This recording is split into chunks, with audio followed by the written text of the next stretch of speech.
Right, I've had enough of this happening every single time now. Once again, I had a recording fail. It's so annoying. You've only technically missed half a game, so it's not the end of the world. I've just got to go back through and reintroduce you to every transfer and all that sort of thing. Do you want to know why it happened? I was halfway through recording.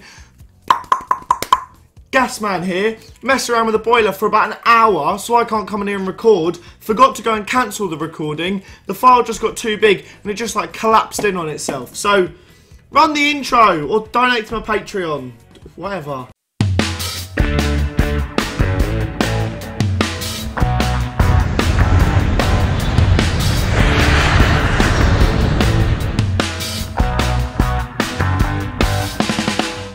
Okay, so once again, I've got to show you guys all of these transfers. We're going to go through one at a time. These are all the outbounds. If you don't know, we've got back from our, 3.5 month winter break. It took me ages to get to this point.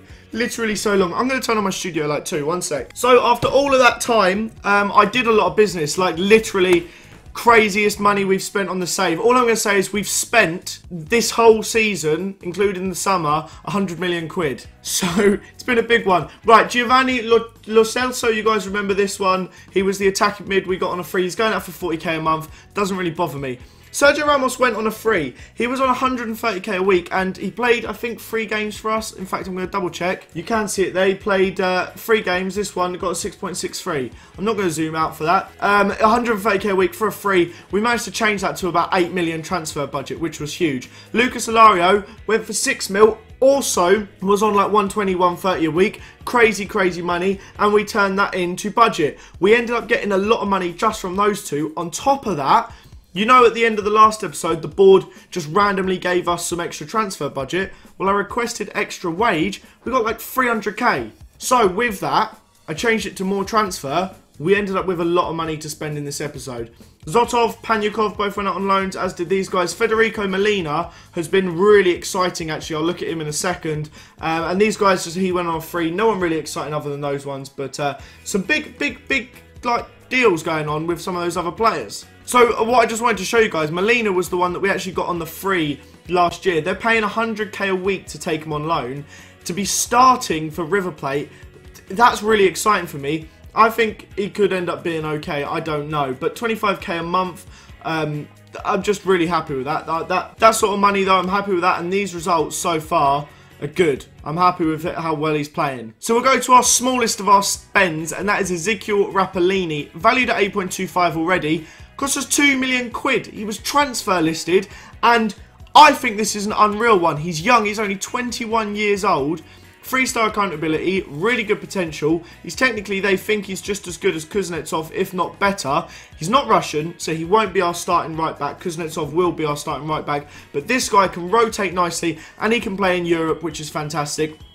I can't get over how good his stats are. Considering I like to play like this with a support fullback, his tackling, marking, passing is good, crossing's great, physicals are unreal, his work rate, positioning, concentration, all of these stats I want for my fullback, he's perfect at it. He got a 7.5 in the league game I played before you got here, and then the game we're at half-time of at the moment, he's already got an assist. He's been amazing so far, and when we're playing a Russian left-back, we can play this guy at right-back. We'll be rotating. We'll basically have one Russian and one non-Russian left-back, and the same for right-backs, and whichever type, it'll be Russian left-back, and each game it'll switch, so he'll be playing like half the games. It should be really good. We'll go on to our next most expensive one, and that is Aaron McNamara. This is quite an exciting one for me. I wanted to replace Idrissa Gana Gueye, and I think I have done quite nicely with this guy. He's very young. I'm going to be playing as a defensive midfielder. He's currently training to get better at defensive midfield now. I think this is a great sign. I'll tell you the fee I paid in a second.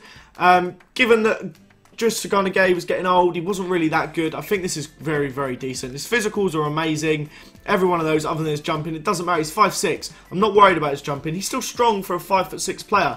The media description is a wonder kid. That's all we ever want. His mentals are mental.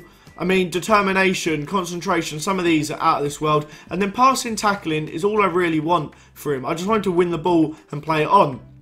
Hasn't cost us too much. It's 10 million quid, plus if I go to clauses now, his clauses really aren't that bad. 1 million quid if we win the league, that's fine. 35% of the next transfer goes to Derby, I can deal with that. And then basically 5 million quid over 4 years. So that means we pay 16 million quid for someone already valued at 12.25. Looks very good with amazing potential to grow. That's fantastic. We have one more player. Now, if you guys remember, the last episode I was explaining about how Akinfeyev was going to get phased out. I wanted to try and sort out the goalkeeper position, but it was hard. There was only one other good Russian goalkeeper, but they wanted a lot of money for him. Well, we had a lot of money. So he's 19 years old. He's valued at 27.5 million.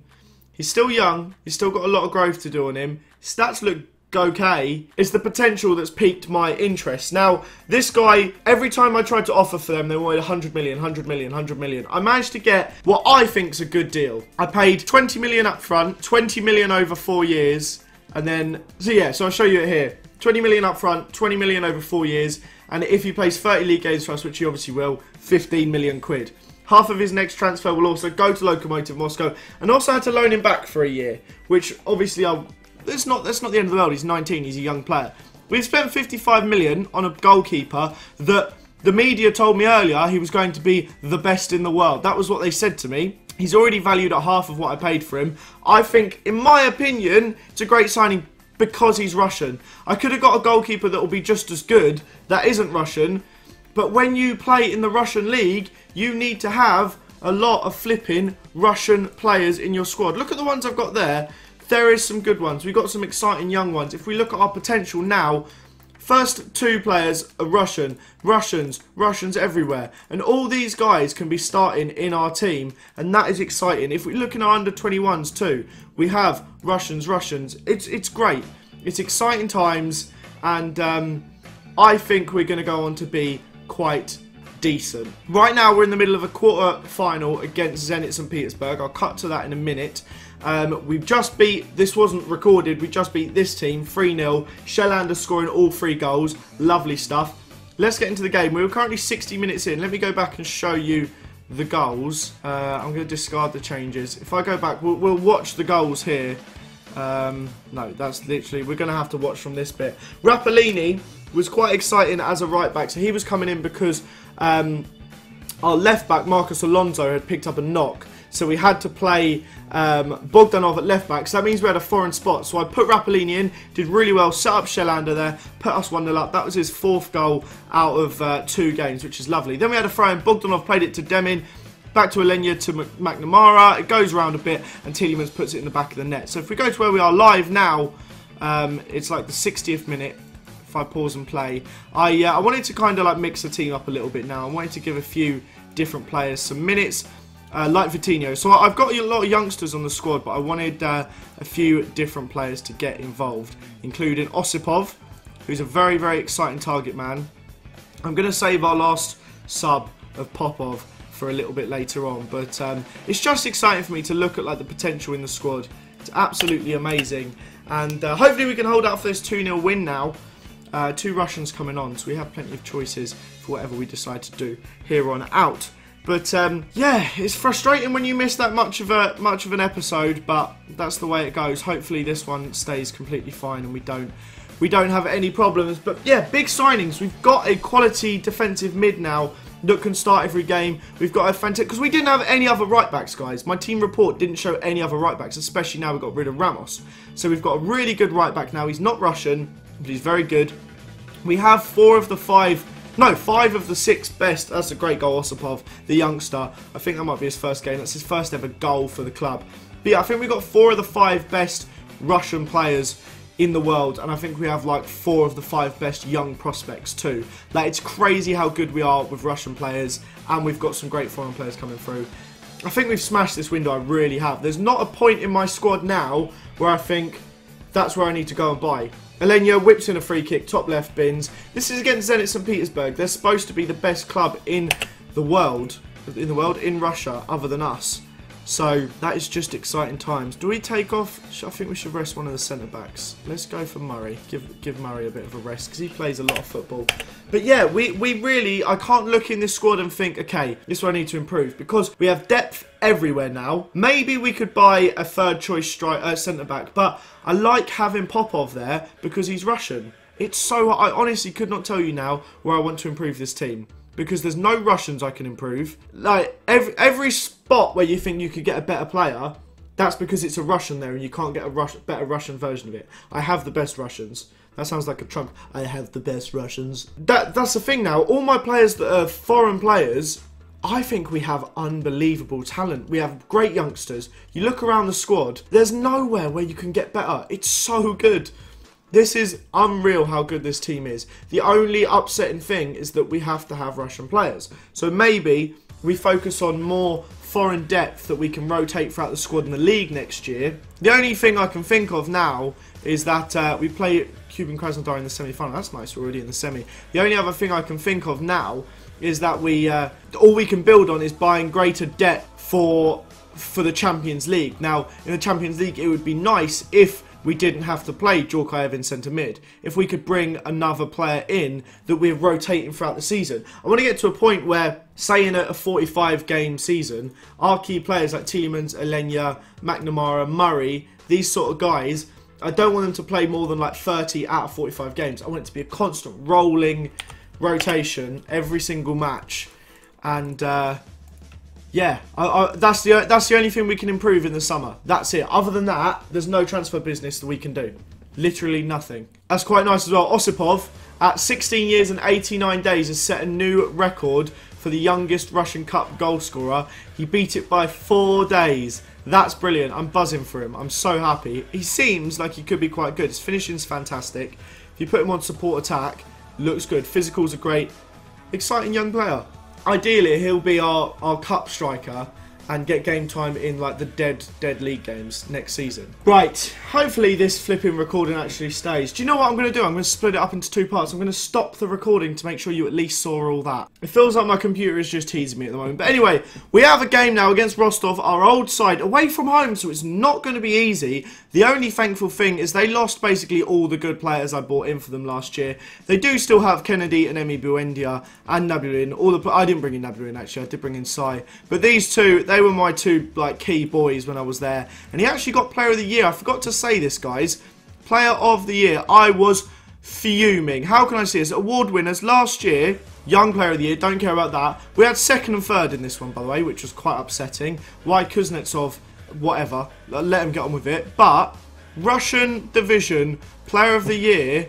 I'm convinced that I saw something that said Kennedy won Player of the Year last season. I might be losing my mind. Must have been Quincy Promes then.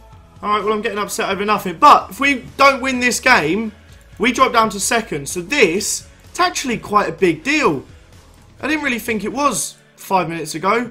I didn't think we'd be worried about top 4, if I'm honest. We'll put him on even though he's got protection on. Zotov needs to get out of the first team because he's blocking my view. Is there anyone in the under-21s that should be playing? Don't think so. Komarov, is he not in the... No, yeah, he's in the squad.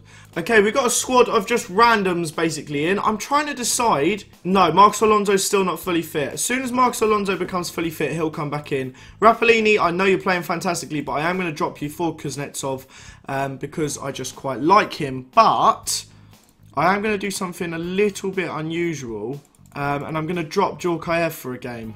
I don't know if it's the best idea, but I kind of want him to not play this game. I want McNamara to be playing as a box-to-box midfielder. Probably going to regret that one, but it means at least we got options then. And yeah, I've realised in the comments, well, a lot of people are saying play Sane and Vitinho. Every now and then, I'll change the formation halfway through the game, but this system is working so well that there's absolutely no space for them to play in our squad.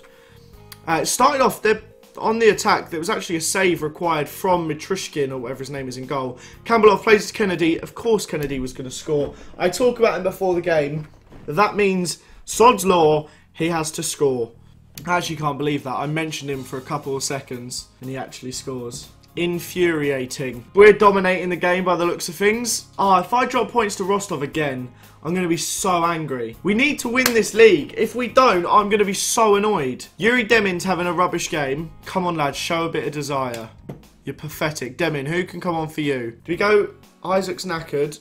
I know it's a bit mental. Kind of want to play to Komarov. Or do I do this? I'm doing this, guys. I'm going for it. All out. YOLO. We're bringing on the boys. The boys are back in town. I mentioned it a couple minutes ago. Let's go out there and just do this. Advanced flipping inside forwards, whatever they're called. Let's go. Those boys are not having the best of games. Maybe I should have stuck with Rapalini, shouldn't I? Oh well. Oh well. That's the way it goes. Right, come on. Second half, much better, please. Their goalie's got a bit of a knock, so if we can create some chances here, we'll be okay. Alenya's on the ball now. He's coming forward. Demin. Demin is still on the pitch. I kept Demin on for some reason instead of Shellander. Demin was the one that I wanted to take off. Well, that's gone horribly wrong, Curtis. That doesn't even make sense. I can't talk today. Toodlemans to Sane to Demin. That's why I kept him on. I knew that was going to happen, didn't I? Equaliser. Big. We want another. We want 4. No, just one more will be fine. That'll put us a point clear at the top. Lokomotiv Moscow, though, are scaring me by the fact that they have my goalkeeper. My goalkeeper is going to be winning them the league. Imagine that. Imagine if they win the league, beat us to the league because of the goalie. I did try and see if there was like a recall from loan option, but there wasn't. Demin's coming forward now. Sane, he cuts inside. He's got the ball again. Sai saves it. Gangnam style. Alenya whips in the cross. Zotov does well to clear it. Demin's on the ball now. Which way is he going? In, out, shake it all about. Yuri Tielemans, Ghana. That's some quick football, but nothing comes of it. I'm not going to push them to do too much more. I'm going to go to fluid. That's going to be it, though.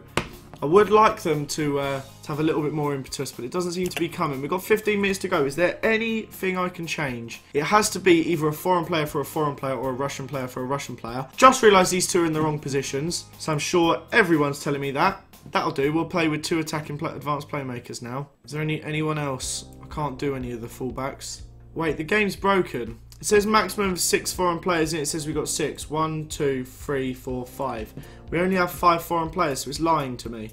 The game is lying. So it lets me... Okay, that's annoying. Right, we're going to bring on Rapalini for the end of the game as a wing back. Am I stupid enough? Do I value a point? I don't want a point, actually. What's the point? Right, this is what's happening. Kuznetsov is going to a wing back. And then on comes Marcus Alonso. I shouldn't be doing this. As another wing back support. Kuznetsov can stay back actually, but still be a wing back. There we go. Why am I doing this for 15 minutes to go? Don't know. Why not? Why not? What have I just done? If I bottle this now, I'm just a moron. 10 minutes left to go. Marcus Alonso gets an assist, then I'll look like an absolute genius. Okay, there's a highlight. There's going to be a goal to one of the teams here. Kennedy has the ball. Kuznetsov tackles him twice, plays it into the middle to Kambalov. I don't like how this is happening. Number 5, I saw that. My signing, Josh Grant, was in loads of space. Surely that was not the highlight, though. Vitrushkin has the ball now. He plays it long. Can Demin win the header? He kind of can. The ball is bouncing all over the place. It's fallen to Alenya. He's slipped in Demin. 5 minutes left on the clock. He's made it 2-1. We kept Demin on for no logical reason at all. In fact, I didn't even mean to keep him on the pitch. He scored a brace. My substitutions have worked. All of my tactics have been bang on. I am the greatest football manager alive. Now, let me just go a little bit defensive before that all comes back to bite me, which it inevitably would have done had I not done this. Let's see the game out. I don't normally do this. I normally just flip in, act like a maniac and don't change a thing. In real life, if you've just gone 2-1 up away to a good side, you would do that. We remain top of the league for the end of the episode. I'm proud of you guys. Who do I want? I want to tell Demin how great he is. You're a legend. Who else am I proud of? I'll tell you what, Alenya, you were good as well. You impressed me out there. Boys, that brings us to the end of this episode. I'm not sure how well it's going to be all cut up again. Hopefully the next one's not quite so bad. Hope you enjoyed this episode though. Have a fantastic day, guys, and I will see you all next time. See ya.